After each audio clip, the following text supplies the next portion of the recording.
turn to Exodus 2. Exodus chapter 2, we'll be looking at that in just a few moments.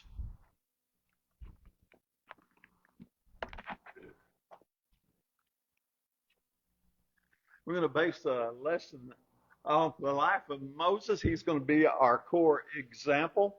And the idea is I don't care where you're at, God's still calling you. If you're old, young, in between, I don't care how far you're falling, God uses the broken. In fact, if you'll think about it, that's his only option, is to use people who fall short of the glory of God. So everybody has a past. Now, your details will vary from somebody else's details, and I get a tickle out of it because everybody thinks their past is just so dark and wicked. Oh, preacher, you don't know what I've done.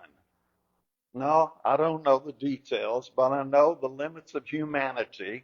And I know outside of 5 or 6 sins, there's really nothing else you could have done. You just did it a different time, a different place than other people did it. Now, I don't want you to totally dismiss it, but I don't want you to think, oh, you're so bad, you're the baddest of the bad. You're not. You're absolutely not. And whatever your failures are, that doesn't disqualify you from repentance. Let's just kind of two go hand in hand there. So sometimes our failure is going to prepare us to do something better.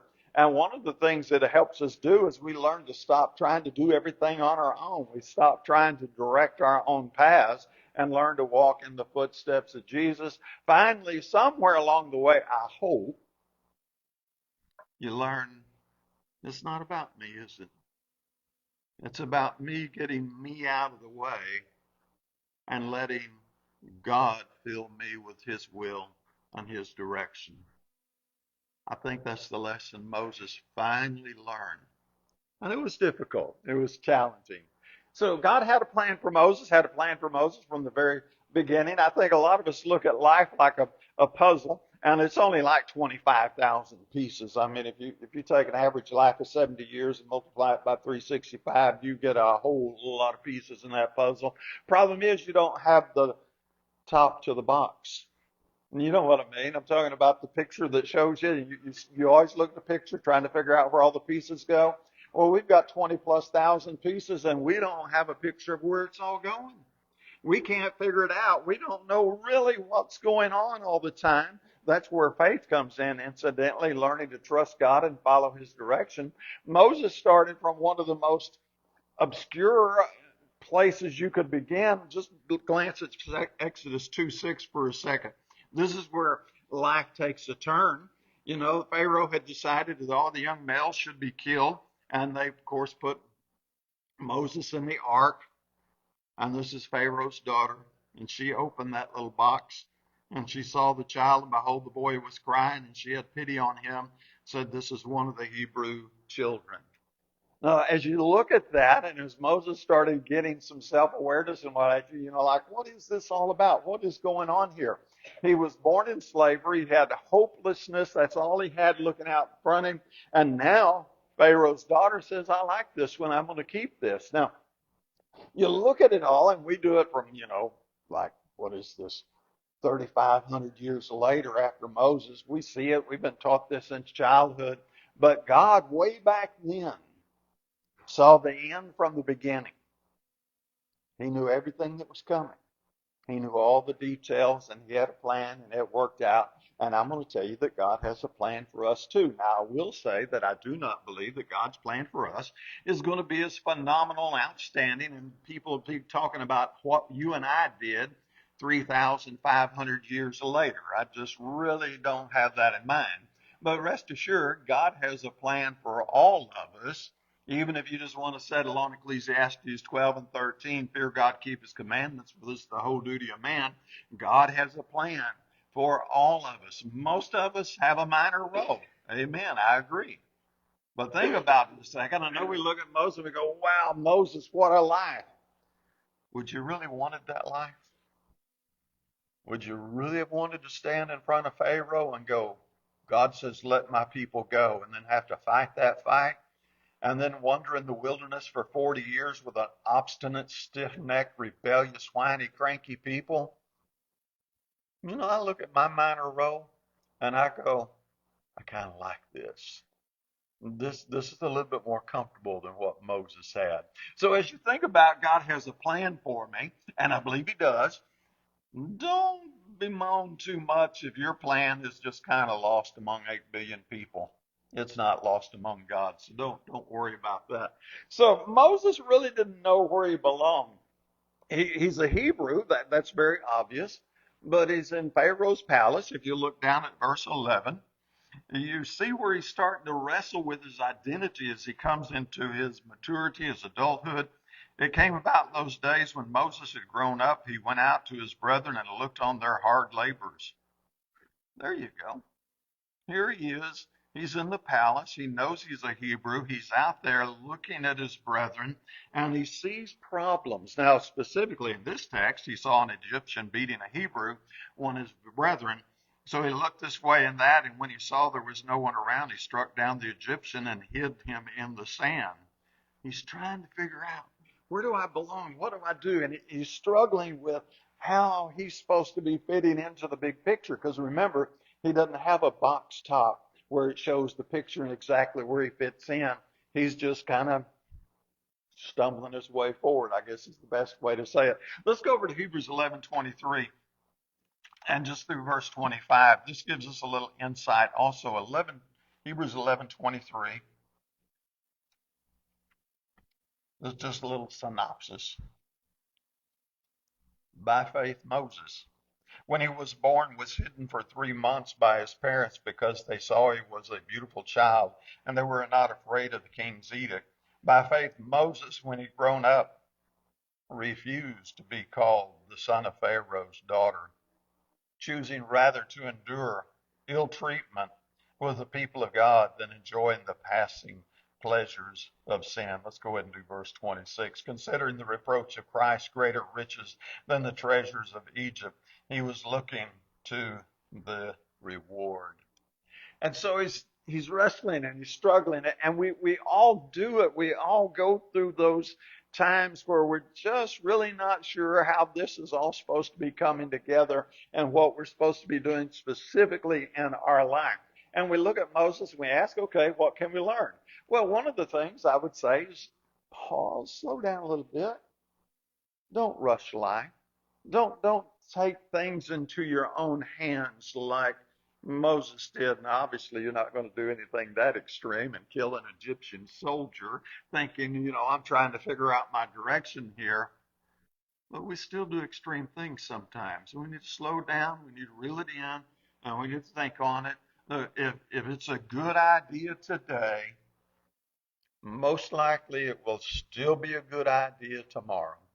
And if you have to think on it a little longer, if it's really a good idea, it'll still be a good idea 2 or 3 days later. Be careful about jumping in impatience and going, oh, I got to do this right now. I got to take care of this right this very moment, because that impatience is what gets some of us in trouble. Don't ever count yourself out. Moses is really messed up. You know the story. He's getting ready to go to the wilderness of Midian and just be a shepherd for 40 years. Don't know exactly what he thought or what he did in that time. I'm sure it was pretty mundane, pretty routine. And if he's anything like the rest of us, he thought for the next 40 years, man, I blew it. I'm going to die out here a shepherd of nobody. He just didn't have it all figured out, of course, but he wasn't out, was he? His game wasn't over. His story wasn't over. Sometimes we tell ourselves, my story's over. It's done. I'm too old. I'm too this. I'm too that. God says, no, it's not. I've just been waiting for you to get yourself out of the way. I want you to accept that you were created on purpose. We won't delve into that, but write down Psalms 139 if you're taking notes. And understand, you were created on purpose, just like Moses was created on purpose and everybody else, all 8 billion of us, we were created on purpose. Then you start making excuses, though. Then we all do this. You start feeling overwhelmed by the excuses. You see that need to do better. You see this opportunity. For Moses, it's a burning bush that's not burning, and he's talking to God. And of all things, he sees the need that needs to be met, and what does he start doing? He starts making excuses. Now, we're not going to enumerate those excuses right now. We've done sermons on that in the past, but he starts making excuses. We do the same thing. We're looking at a situation going, I really need to, and fill in your own blank. I need to do X better. But, and then the excuses start coming in. And we never do whatever that thing is better because we just start feeling overwhelmed by it. And part of the problem here is instead of looking at the next step, we look at the goal line that may be 100 miles down the road.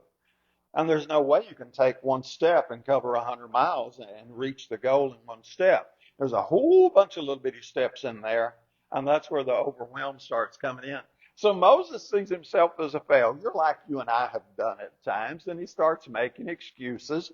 We'll notice that in Exodus 4, verse 11 and 12, just very briefly.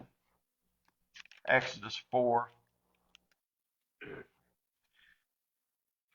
So he's been making excuses. Verse 10, he said, I'm slow of speech. I don't speak well. I'm not good in front of people. And the Lord said to him, who has made man's mouth, or who makes the mute, or the deaf, or the seeing, or the blind? Is it not I, the Lord? Now then go, and I, even I, will be with your mouth and teach you what you are to say. So the next one, Moses just basically says, Lord, just send anybody else. Please, anybody but me, right? What we've got to get over, and this is tough because we are so performance oriented. We have to get over it's not about me, and it's not about you doing it on your own ability. It's about Philippians 4:13. I can do all things through Christ who strengthens me. It's about getting yourself out of the way and saying, this is what I got, whatever this happens to be in your case, and I believe God can use it. And I believe God will use it for the good of his kingdom and to his glory, even though the world will not celebrate it. You see, did you catch that right there? Facebook may never give you 10,000 or 1,000,000 likes. That's irrelevant. You need one like, and that's God's. And if God likes what you did, you're in. And if God doesn't like what you did, and 2 million people give you a like on Facebook or YouTube or Instagram or TikTok or wherever you're at, it's irrelevant.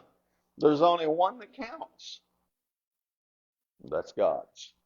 And so it's not our strength. He doesn't call the qualified, he qualifies the called. And that's just what he just now told Moses. I don't think Moses was lying when he said he was slow of speech and what have you. There's a little debate on that, but let's not debate it right now. And God says, I, even I, will be with your mouth and teach you what to say. Whose power is operating here? When Moses stands before Pharaoh and makes the various proclamations and the plagues follow, was that Moses' power? No, that wasn't Moses' power. That was God. That's what we need to catch.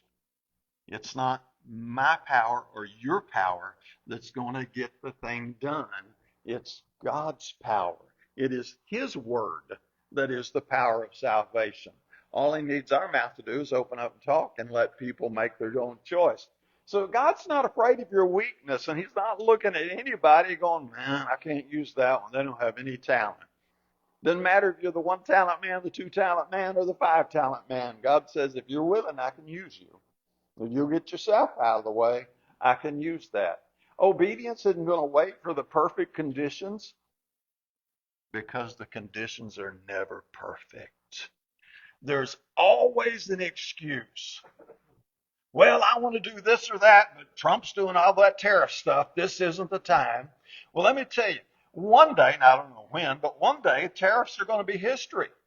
And the person who made the tariff excuse is going to turn around and go, well, yeah, I should do this, but right now, Washington's doing that, or Madison Avenue's doing that, or the prognosticators, whoever they happen to be, are saying this or that, because the person who's looking for an excuse not to act will always find an excuse not to act. And they'll always be going, well, you know, it's just not the right time. It's not the right temperature. It's not the right whatever. The conditions aren't perfect. And they'll do this excuse all the way to the grave.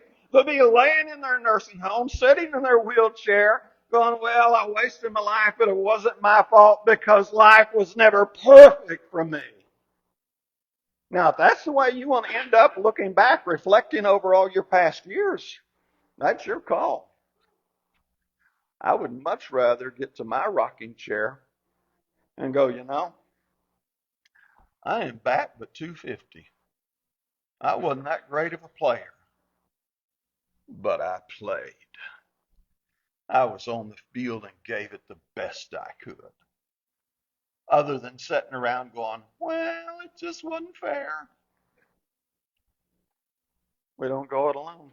We go it with God. I take you back to Philippians 4:13. I take you back to Exodus 4.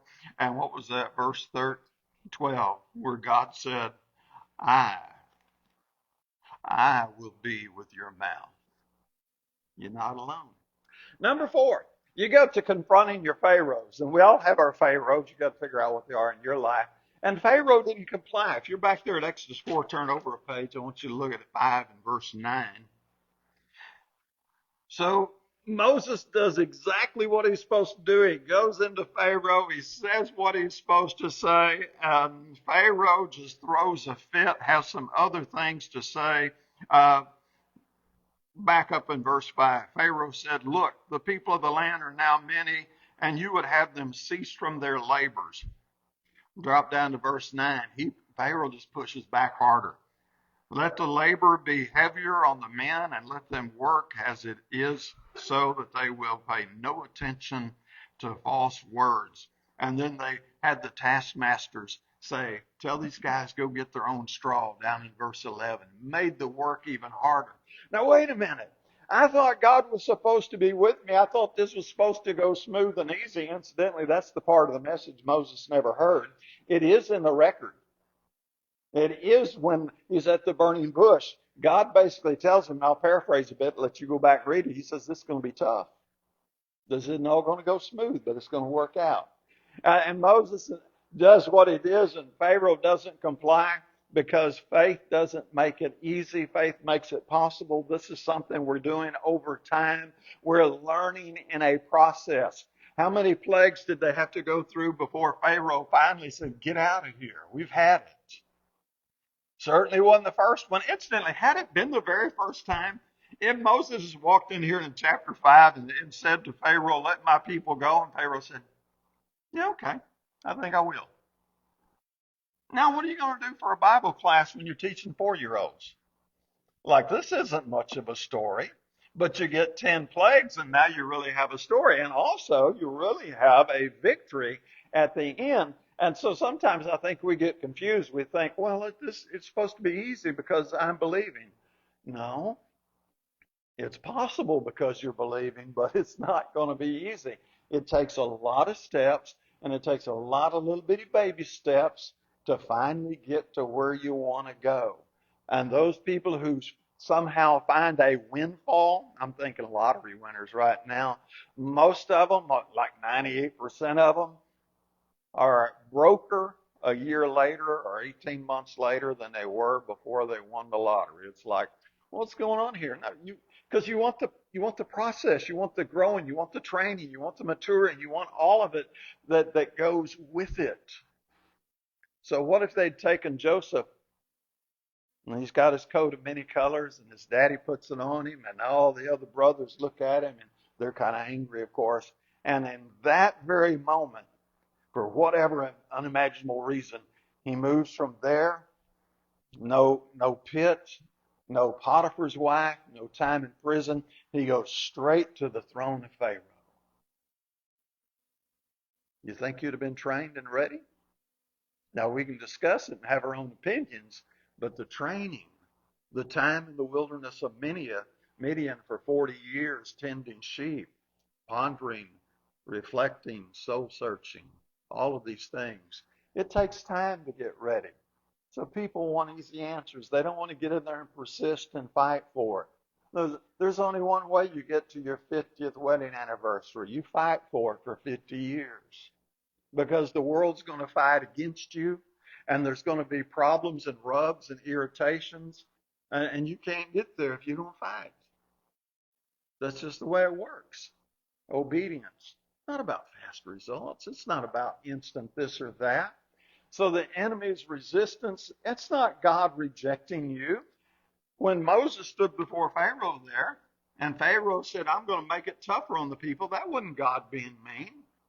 That was Pharaoh pushing it back against God. That's part of our straight and narrow road. Take up your cross, fight the good fight, and all that stuff. So we don't give up. We do like Moses.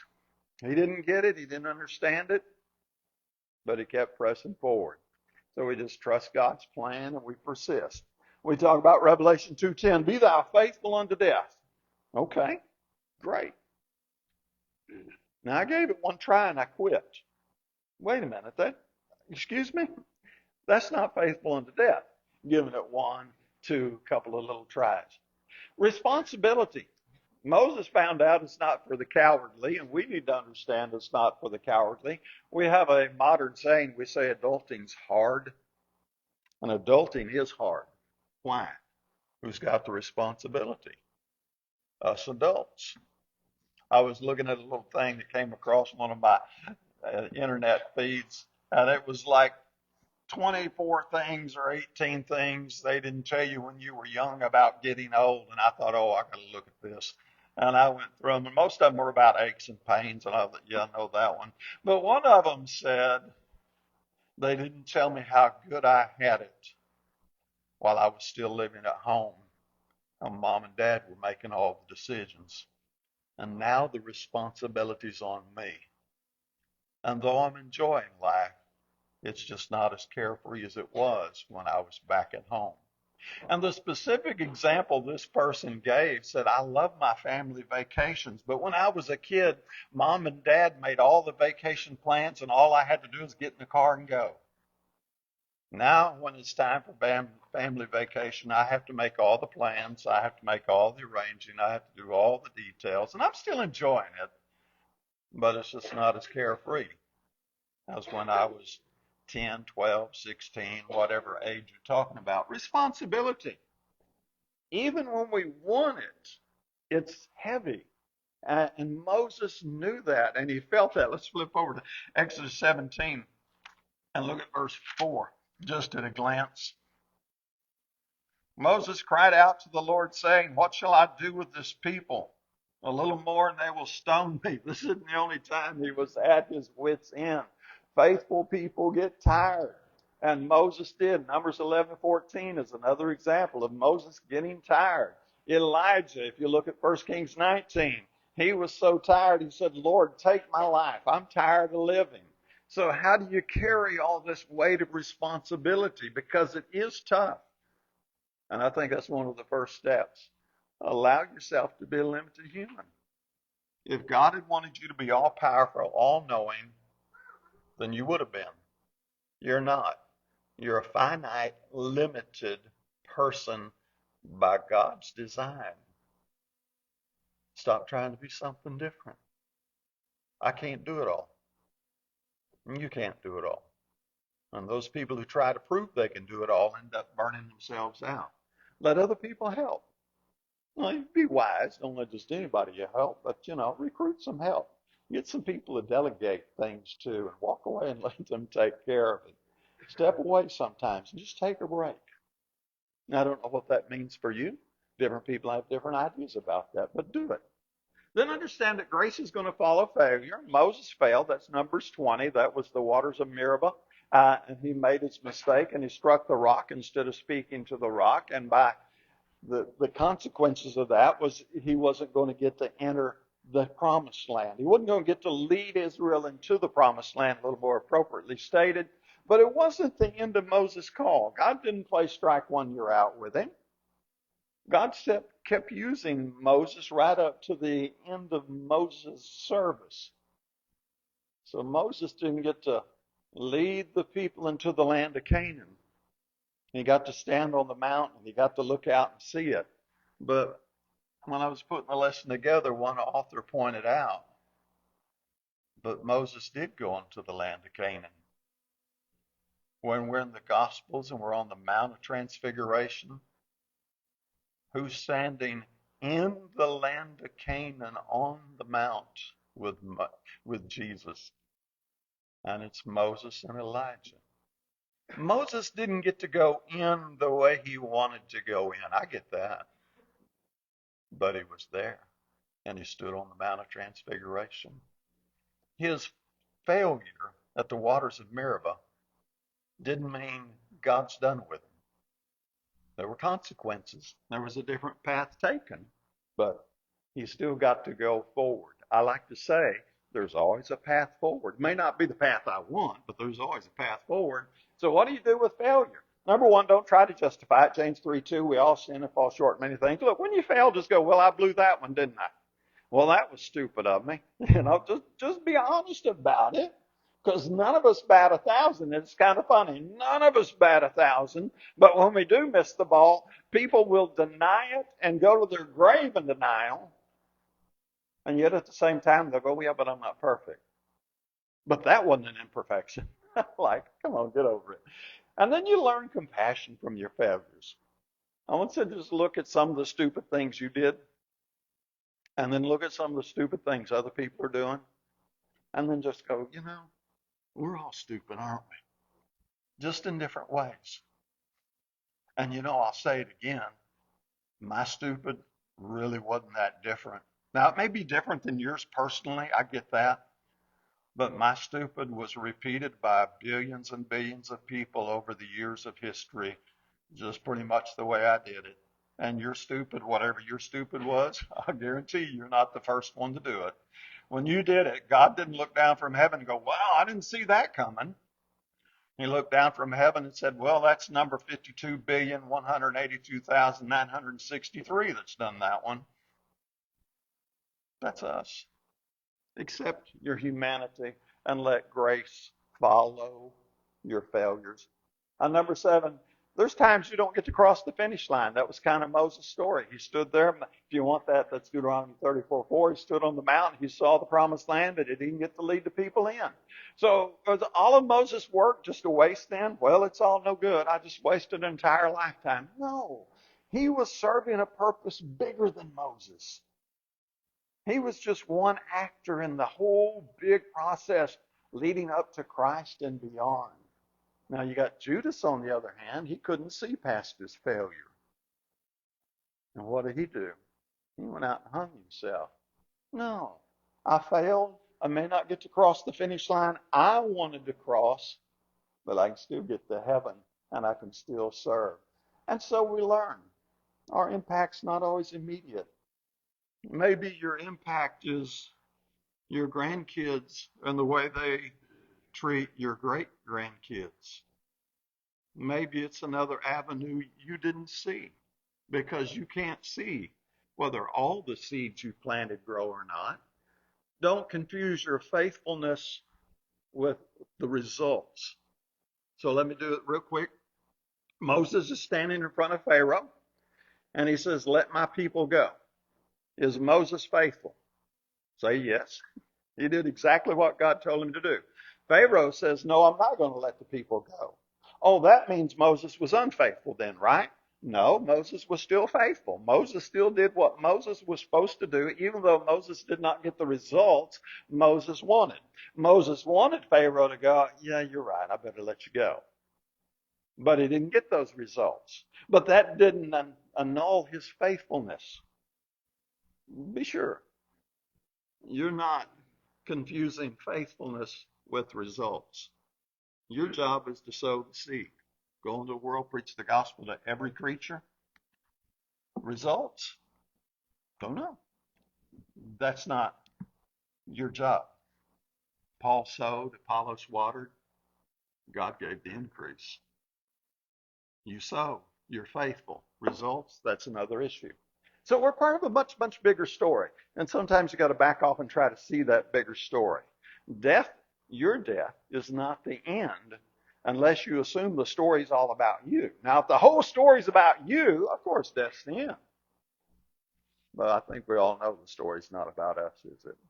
It's about something much, much bigger. So I want you to harvest the encouragement from Moses that you can. I just want you to look at him and go, okay, I hadn't thought of it that way, but yeah, that's neat. You're not too broken. You're not too far behind. God can do with you anything he wants to do. I don't care if you're 80 years old like Moses was at a burning bush talking to the Creator himself. He can do what he wants to do.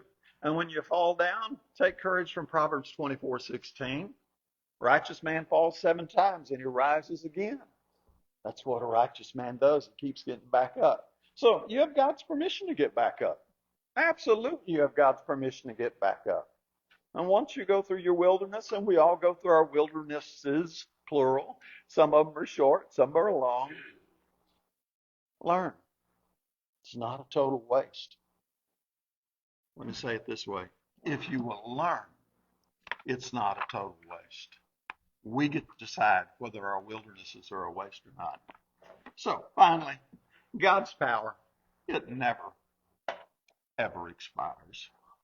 What you have to do is you have to listen. You have to hear the voice of Jesus.